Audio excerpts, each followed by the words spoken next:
اس کل والا جو فیصلہ ہے تاحیات نااہلی کا، اس کے 3 پہلو ہیں۔ سب سے پہلا پہلو یہ ہے کہ اسی سپریم کورٹ آف پاکستان نے ایک لارجر بینچ کے ذریعے سے یہ کہا ہوا ہے کہ جو قانون بنایا گیا تھا نواز شریف کو نوازنے کے لیے اور اس کی مدد کرنے کے لیے، کہ الیکشن ایکٹ کے سیکشن 232 میں ایک امینڈمنٹ کی گئی تھی اور اس کو جانچنا تھا جو سمیع اللہ بلوچ کے کیس کے حوالے سے۔ اس میں سپریم کورٹ آف پاکستان نے کہا ہوا ہے کہ یہ پیچھے سے نہیں قانون لاگو ہوگا، ریٹرسپیکٹیولی، یعنی مؤثر به ماضی نہیں ہوگا۔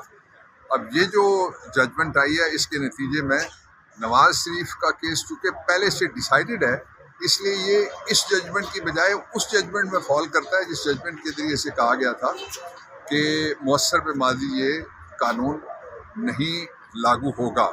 اگر پارلیمنٹ کا بنایا ہوا قانون مؤثر به ماضی لاگو نہیں ہو سکتا تو پھر ظاہر ہے کہ لیجسلیشن تو پارلیمنٹ نے کرنی ہے، کسی عدالت کا فیصلہ مؤثر به ماضی کیسے ہو سکتا ہے، نمبر 1۔ دوسری جو بات ہے وہ یہ ہے کہ اس میں جو جایا افریدی صاحب کا ویو ہے، میں اس کو سپورٹ کرتا ہوں۔ وہ لیگو کانسٹیٹیوشنلی مجھے زیادہ اپیل کرتا ہے، اس لیے کہ پاکستان ایک اسلامی جمہوریہ ہے۔ اس کے اندر جو آئین کا آرٹیکل 227 یہ کہتا ہے کہ جو شریعت ہے، یعنی قرآن اور سنت رسول اللہ صلی اللہ علیہ وسلم، ان کے خلاف کوئی قانون نہیں بن سکتا، وہ چاہے عدالت بنائے، چاہے پارلیمنٹ بنائے، چاہے صدر بنائے آرڈیننس کے ذریعے سے۔ تو یہ کوئی انڈیا کی طرح ہم ایک ایسی ریاست نہیں ہے جو بے مذہبی ریاست ہے جس کو سیکولر کہتے ہیں، اور نہ ہی ہم ویسٹ کی طرح کوئی لبرل ڈیموکریٹس ہیں۔ یہ ایک اسلامی جمہوریہ ہے۔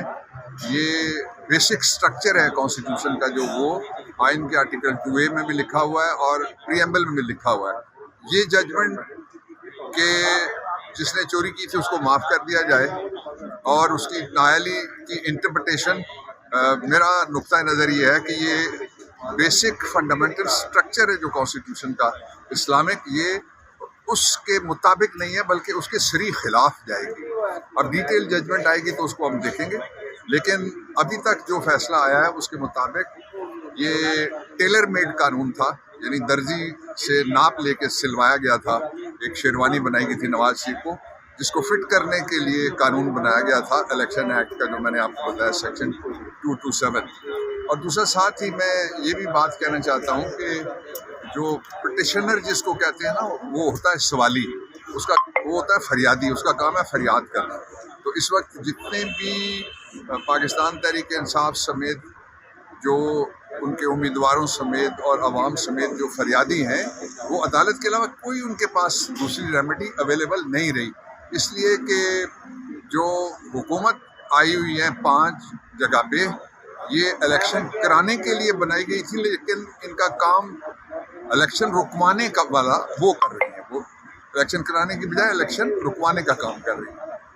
اور اس کے ساتھ ہی جو الیکشن کمیشن ہے، الیکشن کمیشن نے بدقسمتی کے ساتھ اپنے آپ کو فریق بنا لیا۔ الیکشن کمیشن کو چاہیے کہ فریق نہ بنے اور فیئر اینڈ فری الیکشن کروائے۔